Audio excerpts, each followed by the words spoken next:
Merci beaucoup, le Didier. Ok. Euh, Jean-Frère et Gonti Berzin.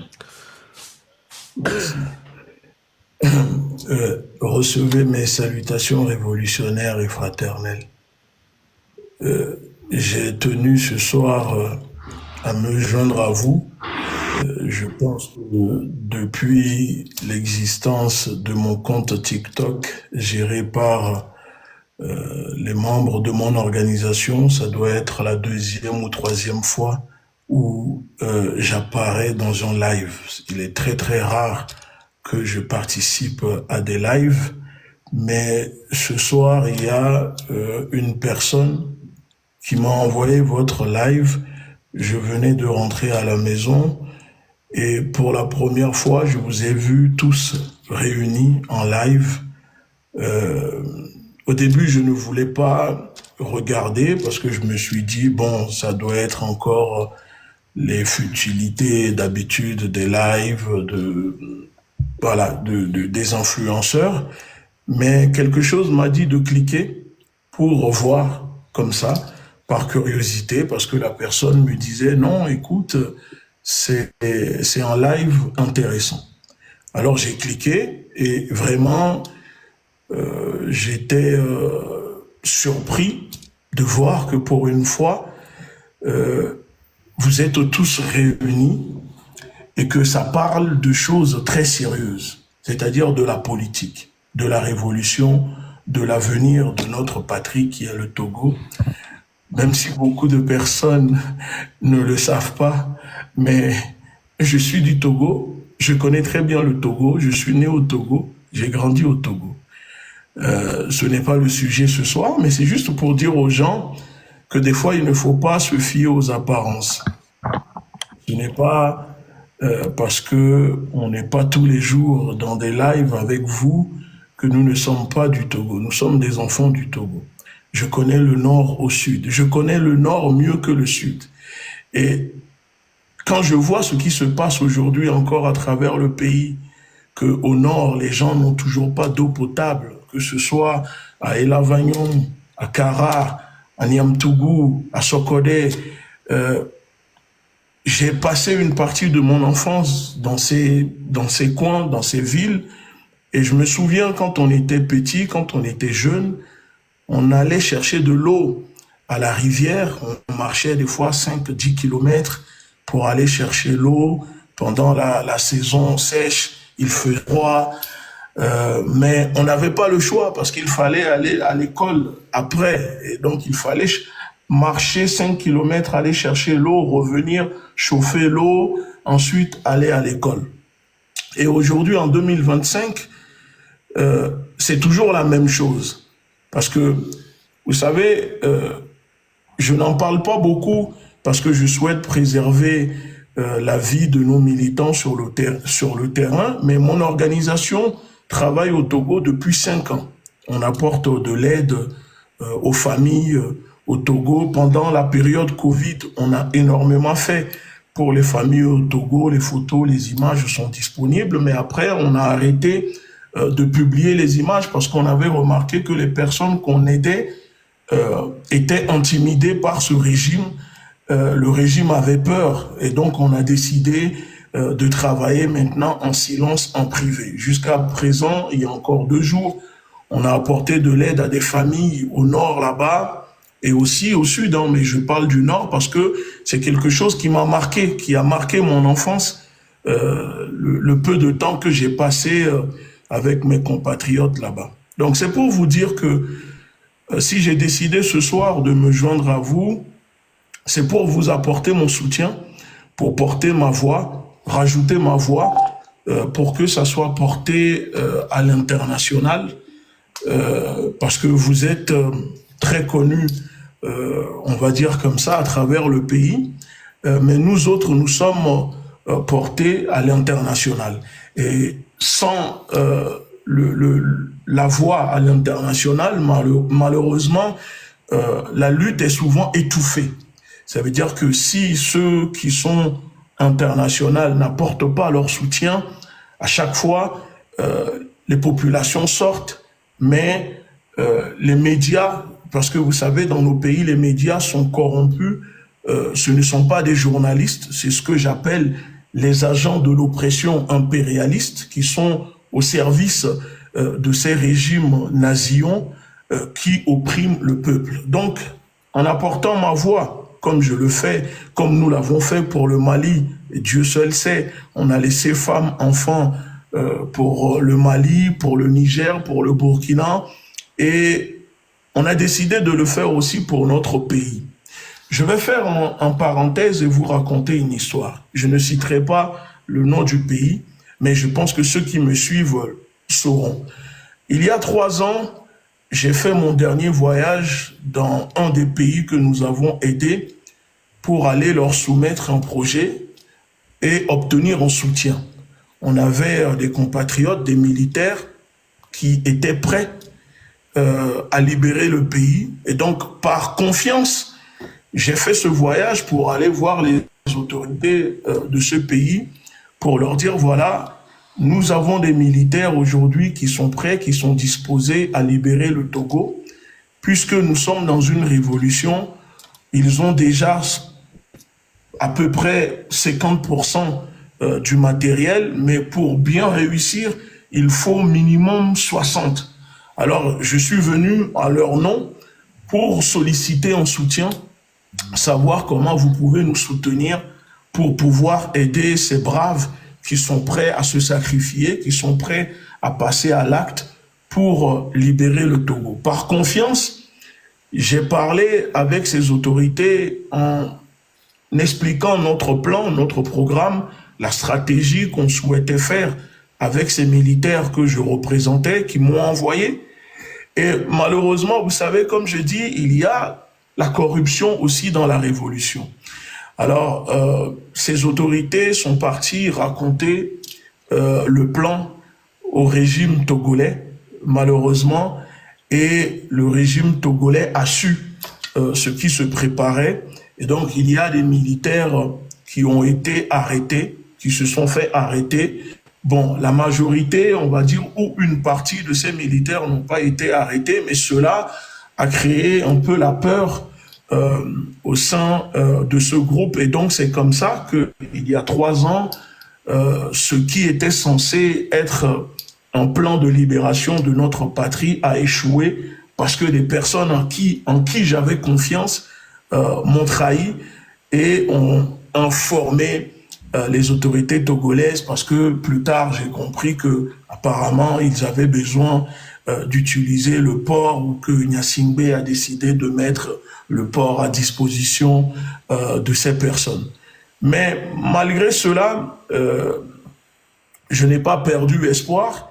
Je sais et je le sais que quoi qu'il arrive, on va libérer notre patrie.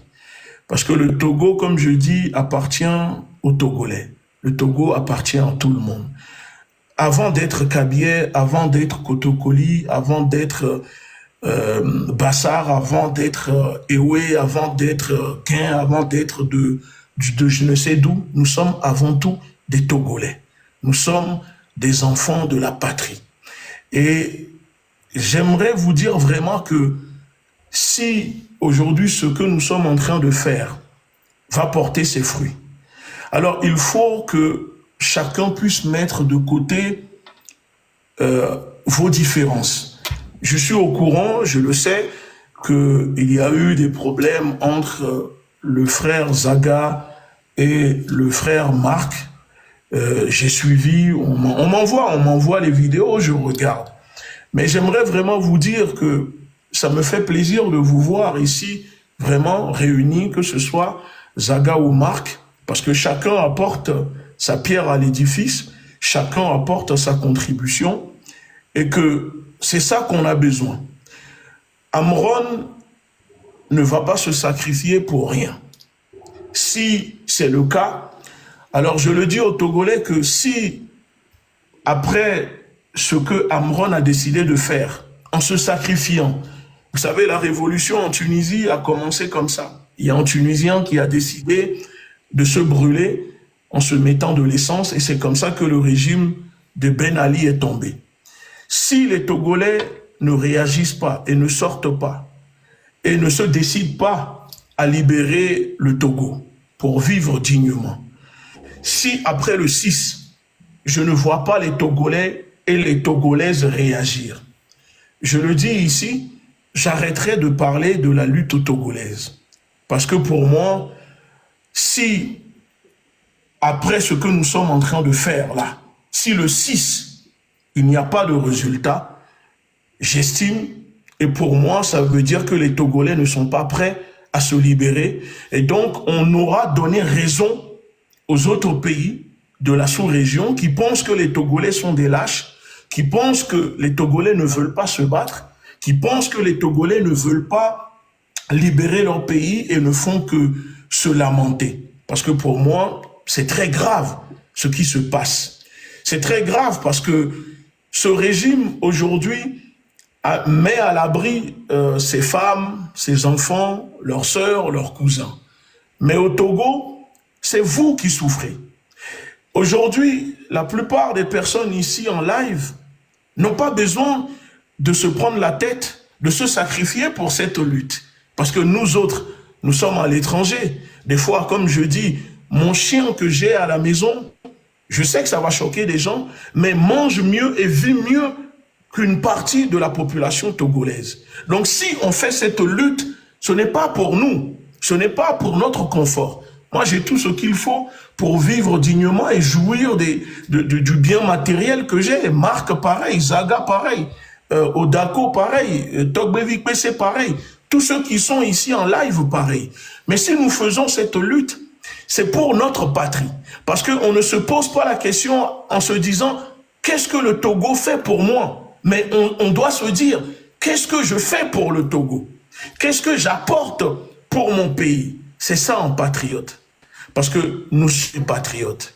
Et un patriote, il y a une différence entre un patriote et un nationaliste. Moi, je ne suis pas nationaliste. Vous savez, je suis un patriote. Il y a une différence. Vraiment, il faut savoir faire la différence entre nationaliste et patriote. Le nationalisme a été introduit par les colons pour morceler et balkaniser l'Afrique. Voilà, le nationalisme rejette les autres qui n'ont pas la même nationalité que soi.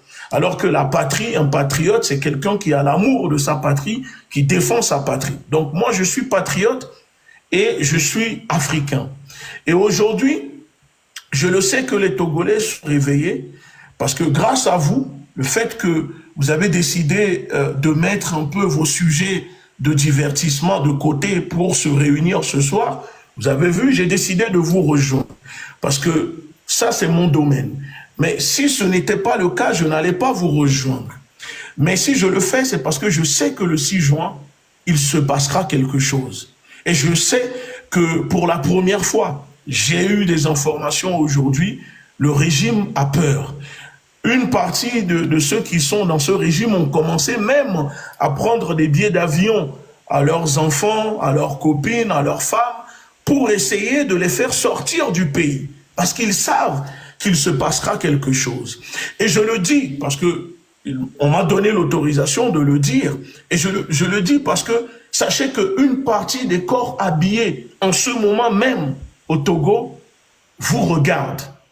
Et ils attendent juste quelque chose. Je ne peux pas rentrer en détail, mais j'aimerais dire aux Togolais que pour la première fois dans l'histoire de notre patrie, de notre pays, il y a des corps habillés qui sont prêts et qui pourront nous rejoindre le 6. Je dis bien, le 6, tout peut basculer au Togo. Et beaucoup seront surpris de voir, notez bien ce que je suis en train de vous dire. Si le 6, le peuple se mobilise, il y a des corps habillés qui prendront leurs responsabilités. Et si je le dis, c'est parce qu'ils m'ont dit, ils m'ont donné l'autorisation, sinon je ne vais pas le dire. Donc c'est pour cette raison que je dis, je vous remercie vraiment pour cette mobilisation, parce que même les corps habillés en ont marre, ils sont fatigués. Vous ne pouvez même pas imaginer. Oui, on sait qu'une partie de nos corps habillés, comme on dit au pays, Povito ou Povigan, comme vous voulez, à chaque fois quand il y avait des manifestations, sortent pour taper sur les populations. Mais ce n'est pas tout le monde. Il y a des corps habillés qui sont patriotes, qui sont républicains. et aujourd'hui qui veulent aussi un changement dans le pays. Pour ne pas monopoliser la parole, je vais conclure en disant que il faut vraiment qu'on incite, qu'on invite nos sœurs togolaises à se joindre à cette lutte. Il y a beaucoup de femmes togolaises sur les réseaux sociaux qui ont des abonnés, qui sont suivis. Là, nous sommes que des hommes. Il ne faut pas que les gens pensent que c'est parce qu'on ne veut pas donner la parole à des femmes, aux femmes togolaises. Non, mais malheureusement, dans la lutte africaine, ça a toujours été comme ça. Les femmes africaines ne sont pas devant et c'est toujours les hommes. Mais je le dis que si les femmes sont devant et que nous sommes derrière, nous les hommes, nous sommes censés protéger nos sœurs, nos femmes. Quand les femmes sont devant, les régimes, les policiers ne peuvent pas les brutaliser. Parce que même la blanche qui se trouve à 10 000 kilomètres de là, qui est raciste, en voyant une femme se faire taper dessus par un homme, un corps habillé, va s'indigner. Et cela va provoquer, la colère, l'émotion du monde entier. C'est pour cette raison que je dis, il est temps pour les mamans togolaises, qui sont des femmes vaillantes, qui sont des guerrières. Dieu seul sait comment nos mères au Togo se battent et font tout pour qu'on ne manque de rien. Si aujourd'hui nos mamans et nos sœurs, les femmes togolaises, rejoignent cette lutte que nous sommes en train de faire, l'appel que nous sommes en train de lancer pour le 6 juin, ne serait-ce que prendre la parole sur les réseaux sociaux pour demander aux populations togolaises de sortir, vous verrez la différence. Parce que les femmes ont un pouvoir que vous ne pouvez même pas imaginer. Quand la femme est debout, l'homme tremble. Et je vous le dis, que si les femmes togolaises se lèvent pour le 6 juin, ou ne serait-ce que se mobilisent pour nous sur les réseaux sociaux, les enfants, les hommes sortiront le 6. Et tout à l'heure, j'ai répondu à un artiste, je ne sais pas si elle est artiste ou pas, elle a commenté en publiant en disant « Oui, on souhaite demander pardon, clémence aux autorités togolaises. » Et je réponds en disant à ces personnes qui viennent avec ce genre de rhétorique, en disant « Demandons la clémence aux autorités togolaises ». Je dis c'est de l'hypocrisie. Cessez d'être hypocrite. Si vous n'avez pas le courage de soutenir le peuple opprimé, je préfère que vous restiez dans le silence. Parce que si c'est pour venir dire « Demandons pardon aux autorités », quelle autorité? De un, Amron n'a pas tué, Amron n'a pas volé, Amron n'a agressé personne. Si quelqu'un doit demander pardon à quelqu'un, c'est le régime nazi de Gnassingbé qui doit demander pardon aux Togolais pour la barbarie que nous subissons depuis 60 ans. Nos grands-parents sont nés dans ce régime. Nos parents sont nés dans ce régime. Nous sommes nés dans ce régime. Mais une chose est sûre, chers compatriotes, et je vous le promets, nos enfants ne grandiront pas avec ce régime. Nos enfants auront la liberté au pays. Moi, aujourd'hui, je suis interdit de rentrer au Togo. Je n'ai pas de passeport. Le régime a refusé de me délivrer mon passeport. Je suis interdit même de rentrer dans les ambassades togolaises. Je ne peux même pas rentrer dedans. Mais cela ne m'empêche pas. C'est pour vous dire que quand les gens nous disent « rentrez au pays pour faire la lutte », moi, je n'ai pas peur de rentrer au Togo. C'est plutôt le régime qui a peur que moi, je rentre au Togo. Sinon, si ce n'est pas le cas, moi, je serai déjà au Togo. Si le régime veut m'attraper, ce régime peut m'attraper. Après tout, vous savez, ce régime a tué mon père, a brûlé mon père. Parce que mon histoire, les gens ne la connaissent pas, mais un jour, je vous dirai mon histoire. Ce régime a tué mon père. Moi, je suis orphelin. Je fais partie de ces orphelins de ce régime. Parce que oui, tellement que ce régime a l'habitude de tuer, mais finit par oublier qu'il y a des enfants qui grandissent et qui deviennent papa. Donc, moi, j'ai vu comment mon père s'est fait tuer par ce régime, brûlé dans le pays là-bas. Jusqu'à aujourd'hui, il n'y a jamais eu d'interpellation, pas d'enquête, rien du tout. Mais ce n'est pas par vengeance. On n'est pas dans une vengeance. Parce que si c'était pour la vengeance, on sait qui sont les coupables, qui sont les responsables. On allait se venger.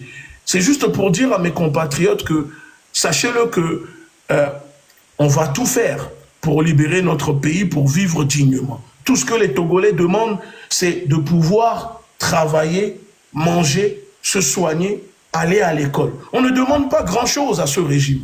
Travailler, manger, se soigner et vivre dignement. Et si ce régime n'est pas capable d'apporter cela au peuple togolais, alors il est temps que ce régime dégage. 60 ans de père en fils. Quel est le bilan? C'est ce que Amron disait.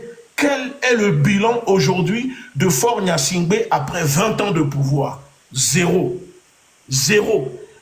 Donc, quand les gens viennent et pensent que il y a des camarades panafricanistes qui font de la talakou en disant Faure Gnassingbé est panafricaniste. Ce n'est pas parce que Faure Gnassingbé vous met son port à disposition que Faure Gnassingbé est panafricaniste. Le port du Togo appartient au peuple togolais.